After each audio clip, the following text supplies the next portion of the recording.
I am an addict with Snapseed, or actually I'm an addict with mobile editing in general, whether it's Snapseed or whether it's Lightroom Mobile or a variety of other apps. I actually find I do easily 80% of my editing on mobile apps in some way. When I get home, I often don't put my big computer on. I just export directly from Snapseed. So it's a really interesting process. It's a really interesting mindset to get into.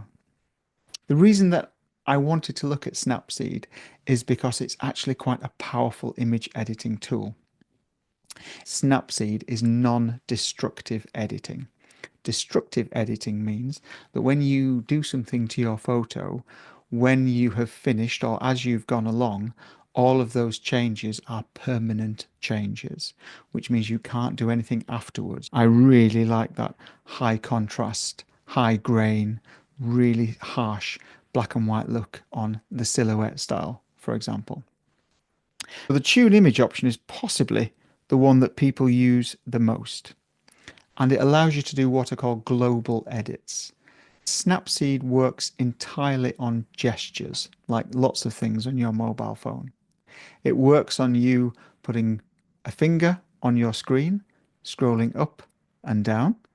So brightness refers to the overall brightness or darkness of your image, and it affects everything in one go.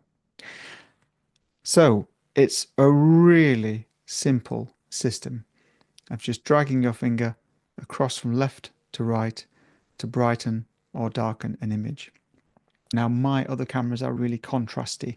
They take really sharp images. So I have to be careful about adding too much artificial contrast into my images. That difference between light and dark, because it can quickly look a little bit fake. Saturation is the intensity or the purity of the colors. And this is why this is quite a nice example of this. But actually, when you pull it to the other side, it really makes things look vibrant. So let's go across to 100. Highlights are the brightest part of your image. So in this case, this looks like it's quite a flat image.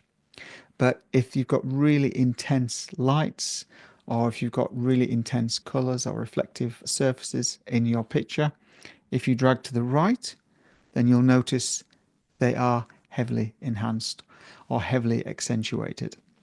So warmth, when we increase it, changes the color tone to make it a little bit warmer.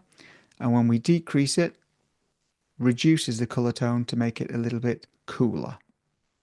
If you press the magic wand tool, it automatically adjusts the image and changes it to what Snapseed thinks is the most appealing image. And it's probably done a far better job than I have. I often photograph people and extract them from context, but it's entirely down to your editing approaches. Now, there are some approaches to photography and editing that say that it's quite beneficial if you rotate your images and edit them upside down or edit them back to front. Because when you edit them back to front and upside down, you then start to look for the minute details in them and don't necessarily get concerned about the image itself. I'm going to be careful with saturation because although I could go all the way over and make it a black and white image, I think arguably it needs a bit of depth. The green on that right-hand side of the flower, I think jumps out at me quite a lot too, especially as it's the only green in the scene.